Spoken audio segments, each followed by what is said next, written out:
അധ്യാപകരില്ലാത്തതുമൂലം Karavaram vocational higher secondary സ്കൂളിന്റെ പ്രവർത്തനം അവതാളത്തിലായിരിക്കുന്നു.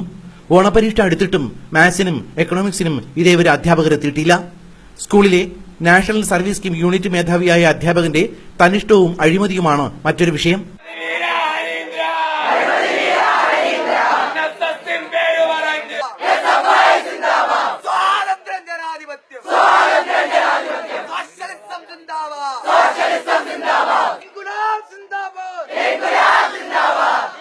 രണ്ട് വിഷയത്തിലും മാത്സിനും എക്കണോമിക്സിനും ഇതുവരെയായിട്ട് ഒരു സാറിനെ നിയമിച്ചിട്ടില്ല. ഇവിടുത്തെ മാനേജർ അഴിമതിയുടെ പേരിൽ സസ്പെൻഷനിലാണ്.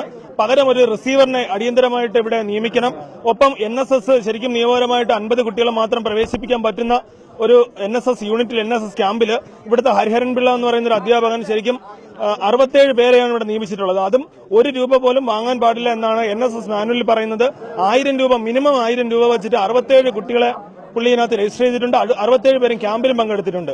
ശരിക്കും പറഞ്ഞാൽ ഈ ബാക്കി 17 പേരെ ഇപ്പൊ ഇവർ പുറത്താക്കാനുള്ള പ്രയത്നത്തിലാണ്. അതിൽ ഓൾറെഡി 8 പേരെ അവർ പുറത്താക്കി കഴിഞ്ഞു. ഇങ്ങനെയുള്ളൊരു അവസ്ഥയിൽ ഈ 2 അധ്യാപകരെയും അടിയന്തരമായി നിയമിക്കുക, അത് ഞങ്ങൾ പ്രതിനിധാനം ചെയ്യുന്ന യുവജന സംഘടനയുടെ ആവശ്യമായി തന്നെ ഞങ്ങളുടെ പറയുകയാണ്.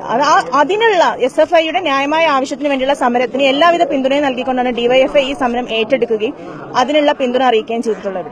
ഞങ്ങൾ ഞങ്ങളുടെ ന്യായമായ ആവശ്യങ്ങൾ ഇവിടുത്തെ പ്രധാന അധ്യാപകന് എഴുതി കൊടുക്കുകയും ചെയ്തിട്ടുണ്ട്. അത് അദ്ദേഹം എത്രയും പെട്ടെന്ന് അതിന് നടപടി ഉണ്ടാകും എന്നുള്ളത് ഞങ്ങൾക്ക് ഉറപ്പും തന്നിട്ടുണ്ട്. ഈ വിഷയം അറിഞ്ഞപ്പോൾ തന്നെ നമ്മൾ വിദ്യാർത്ഥികളോട് ഈ ഒരു കാര്യം പ്രതികരിക്കാതിരിക്കരുത്, നിങ്ങൾ പ്രതികരിക്കാനേ വേണം. നിങ്ങൾ പ്രതികരിച്ചാലേ ബാക്കിയുള്ളവർ അതിനെക്കുറിച്ച് അറിയത്തുള്ളൂ.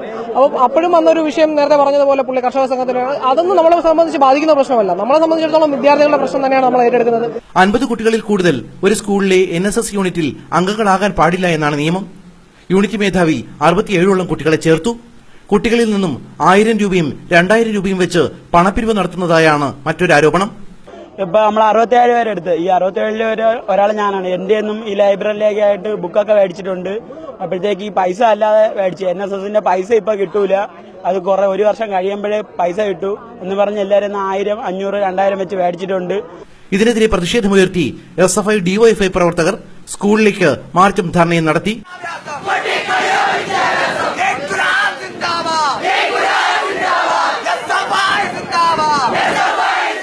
സംഭവത്തെക്കുറിച്ച് വിശദമായ അന്വേഷണം നടത്തുമെന്നും ആരോപണങ്ങളിൽ കഴമ്പുണ്ടെങ്കിൽ കർശന നടപടികൾ കൈക്കൊള്ളുമെന്നും സ്കൂൾ പ്രഥമാധ്യാപകൻ ACV ന്യൂസിനോട് പറഞ്ഞു. ACV news, Attingal.